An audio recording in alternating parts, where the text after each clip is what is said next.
You set a property once in the constructor, but later in your code, someone accidentally reassigns it. TypeScript can prevent this mistake with the read-only modifier. The read-only modifier prevents reassignment of a class property after it has been initialized. Once you set a read-only property, any attempt to change it later will cause a TypeScript compiler error.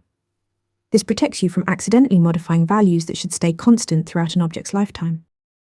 You have exactly two places where you can assign a read-only property.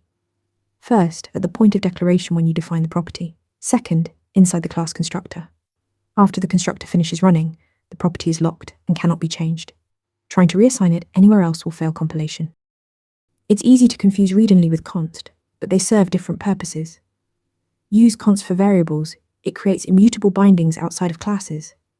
Use readonly for class properties, it prevents reassignment after initialization. You cannot use const on class properties, and you cannot use readonly on regular variables. Here's a critical point. Read-only is only enforced at compile time by TypeScript. Once your code compiles to JavaScript, there is no runtime enforcement. This means if someone bypasses TypeScript or uses plain JavaScript, they could still modify read-only properties. It's a development safety tool, not a security mechanism.